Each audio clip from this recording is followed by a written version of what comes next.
Tonight, several developing stories. The deadly gas explosion rocking a neighborhood, at least one woman killed, several people hurt. Families running from flames shooting 300 feet into the air. Homes destroyed, the siding melting off others.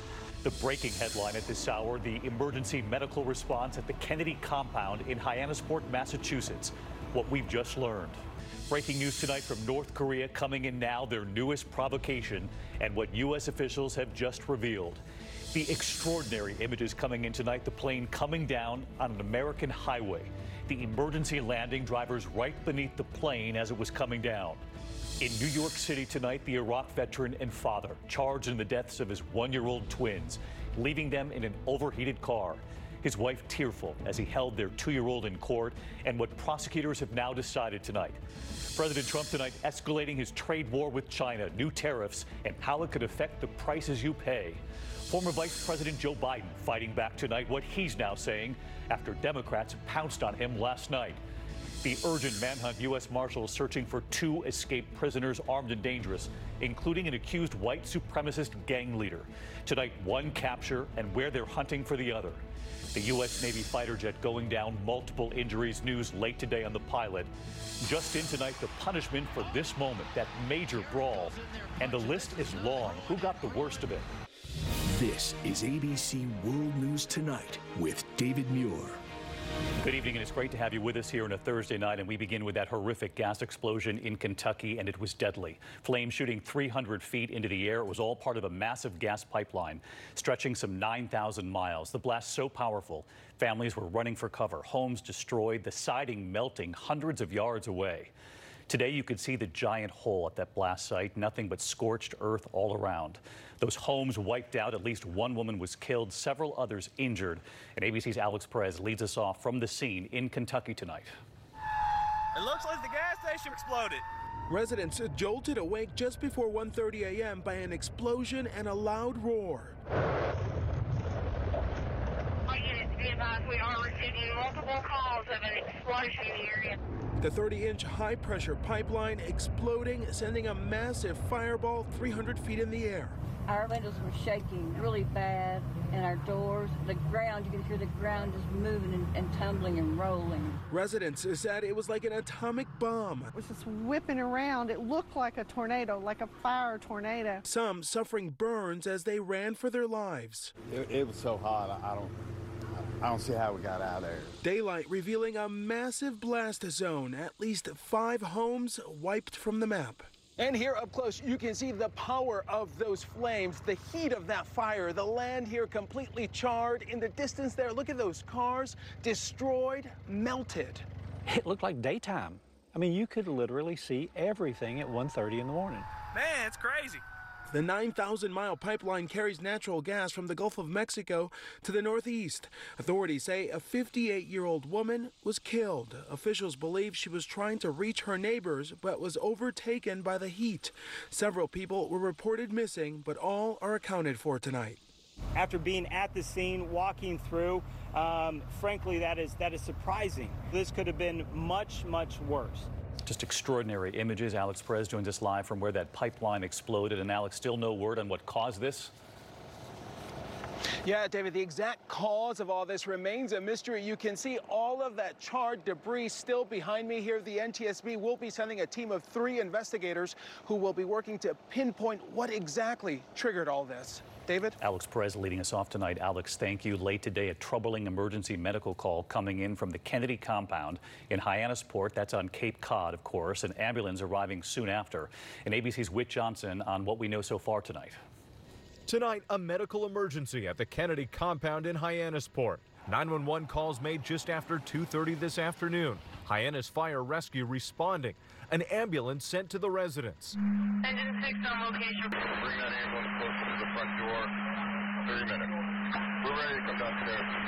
We're just preparing for you. Details on the condition of the individual and who it was at this hour still unclear. The storied Cape Cod waterfront compound spans 6 acres. For years, the Kennedy family has used it as their retreat. President John F. Kennedy famously vacationing here with his family, using it as a base for his 1960 presidential campaign, and later as a summer White House. And Whit Johnson with us tonight as well with the Kennedys and that Hyannisport compound. Obviously so much history there. Any word from the Kennedy family tonight? David, no official word yet from the Kennedy family, but we can confirm that emergency call came from the Kennedy family compound and that one person was transported to a local hospital. We know that the Kennedys spend a lot of time there, especially during the summer months.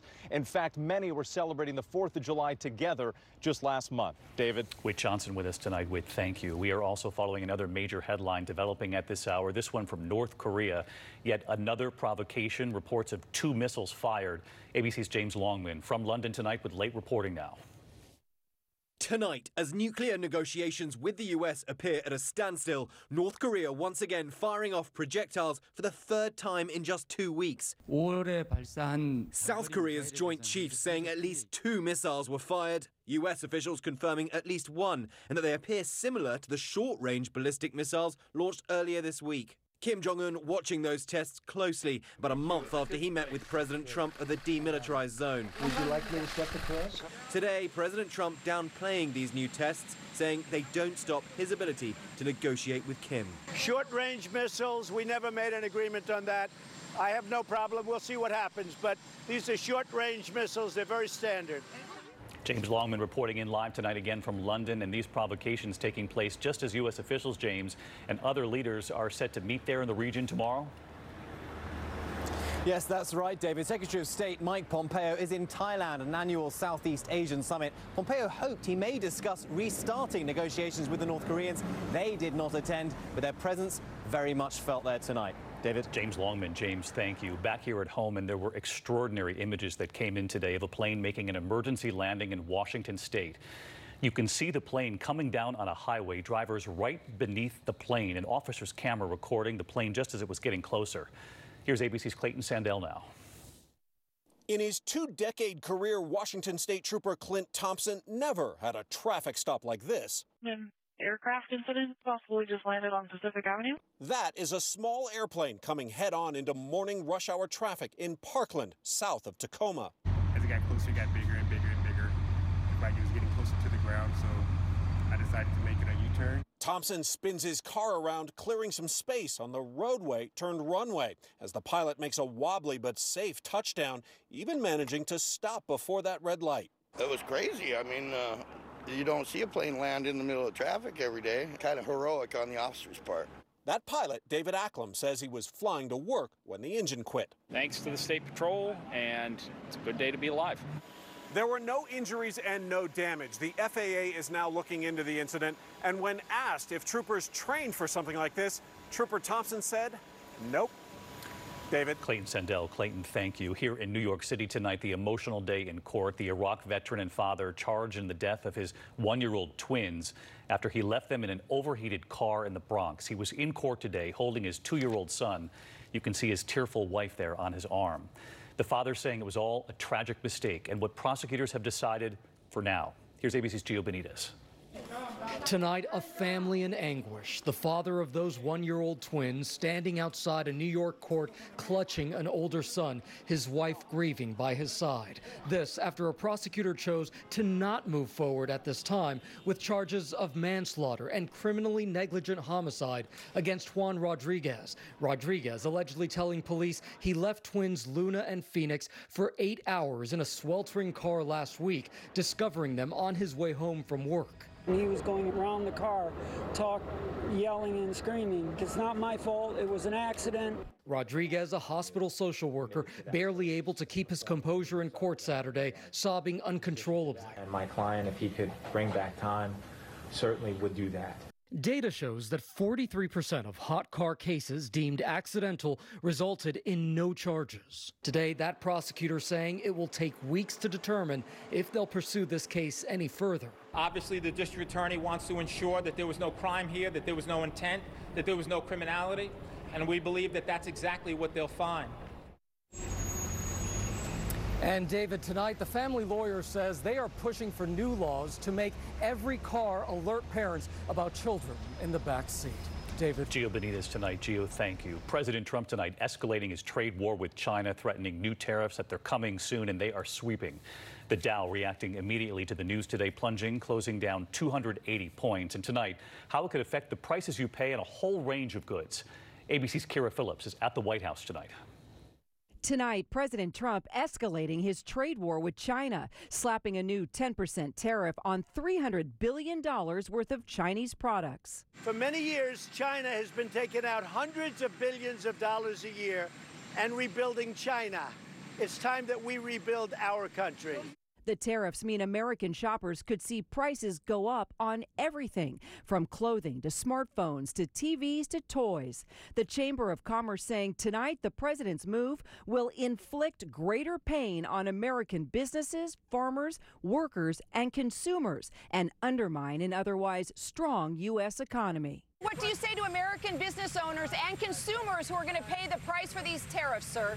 What would you say when China, for the last 20 years, has been taking hundreds of billions of dollars out of our country? So now it's time that we change things around. If they don't want to trade with us anymore, that would be fine with me. But China buys billions of dollars in crops from American farmers, and they've responded with tariffs of their own. In May, with the trade war in full swing, we spoke with John Kiefner, a soybean farmer from Illinois. And I'm preparing for the worst. China bought 60% of U.S. soybean exports before the trade war started. Not anymore. A lot of farmers are going to have to come up with alternative sources of income. The president speaking to reporters before he headed off to a campaign rally in Ohio. At his last one, the crowd breaking out into a racist chant about Congresswoman Ilhan Omar, who came to the U.S. as a refugee from Somalia. So if his supporters do it again tonight, will he try and stop them? I don't know that you can stop people. I don't know that you can. I mean, we'll see what we can do. I'd prefer that they don't. But if they do it, we'll have to make a decision then. Kira Phillips with us live at the White House tonight. And Kira, I also wanted to show another image coming in tonight getting a lot of attention. I know you're aware of this photo of Congresswoman Ilhan Omar. She tweeted the image with House Speaker Nancy Pelosi just a short time ago. The two were in Ghana. And clearly this is meant as a show of solidarity tonight, Kira? Indeed, David. Pelosi and Omar, part of a congressional delegation to Africa. Congresswoman Omar tweeting, they said send her back, but Speaker Pelosi didn't just make arrangements to send me back. She went back with me. David? Kira, thank you. And of course, last night the Democrats were debating about those issues, the rhetoric from the White House, the escalating trade war with China. But it's former Vice President Joe Biden who is now fighting back tonight after taking incoming fire on that stage. They know right now Biden is the front runner. Our Mary Bruce tonight asking the questions today with the former vice president. In Michigan today, Joe Biden said he was taken aback to see his Democratic rivals going after former President Barack Obama. I was a little surprised at how much incoming was about Barack, about the president. I mean, I'm proud of having served with him. I'm proud of the job he did. On the debate stage, Biden under constant attack, forced to defend Obama's policies on deportations. If you cross the border illegally, you should be able to be sent back. It's a crime. First of all, Mr. Vice President, it looks like one of us has learned the lessons of the past and one of us hasn't.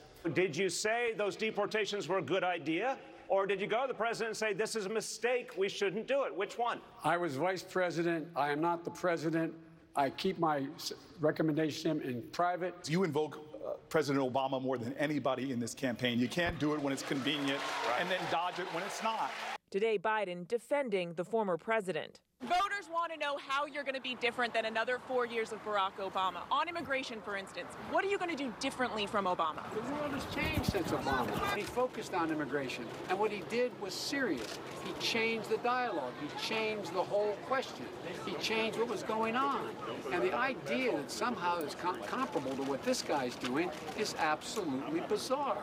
Biden is also standing up for Obamacare after his plan to build on it came under repeated attack from Senator Kamala Harris. For a Democrat to be running for president with a plan that does not cover everyone, I think is without excuse. Biden firing back that Harris's own health care plan will take too long. Anytime someone tells you you're going to get something good in 10 years, you should wonder why it takes 10 years. You did spend a lot of time last night attacking Joe Biden on his health care plan. Any concern, though, that your plan and your proposals got lost, your message got lost in all of the attacks? It's a complicated issue when you get into the details, so obviously a debate where you can talk for seconds. is probably not the best venue to actually describe the detail of it. I mean, to be very honest with